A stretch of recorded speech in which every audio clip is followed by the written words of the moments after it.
Okay, in this video I'm going to show you how to do a quick explosion. So I'm going to go ahead and delete out the box that's there. Next thing I'm going to do is I'm going to go to my create option. I'm going to add an icosphere and I'm going to raise that icosphere up.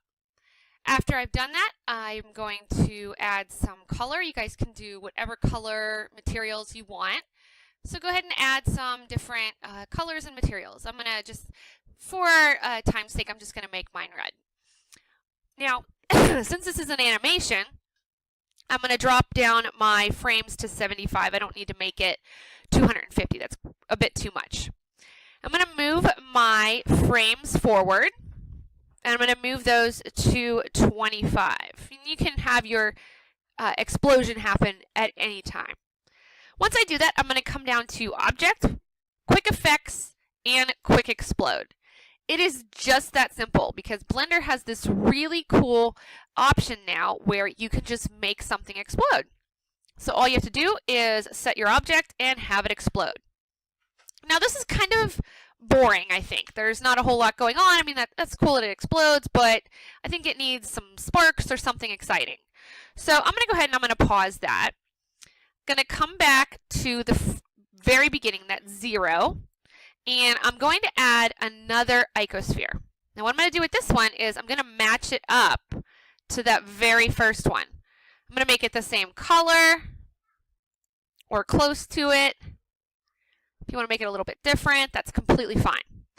And then what I'm going to do is I'm going to add a particle system to that. You guys should know what particle systems are because you did those in the last you've been introduced to those in the other videos. But just to review, for my settings, and you can choose your own settings, I'm going to have emitter, 10,000 emissions. I want to make it have a ton. I'm going to leave it at jittered. I don't really think I need to change anything else down here. This all looks pretty good. Maybe I'm going to leave that at halo. I don't think that needs to change.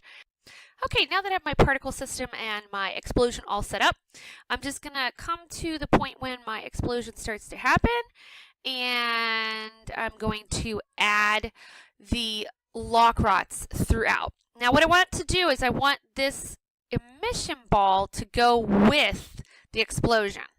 So I'm going to move this keyframe line over, move my ball down, insert another keyframe.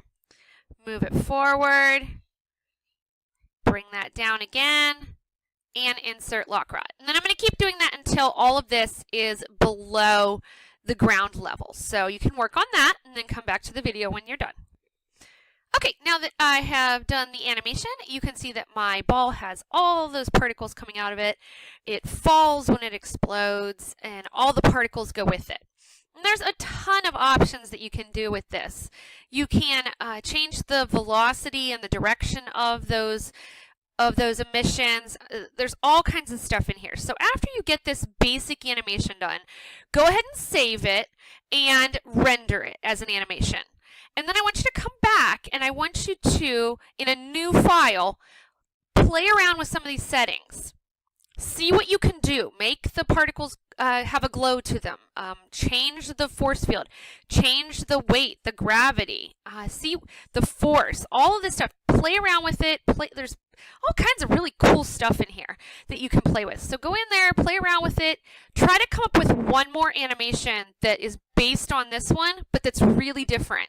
And once you have that, go ahead and render that as a short animation, just 75 frames or so, and then post that to the class so everybody else can see what you've completed.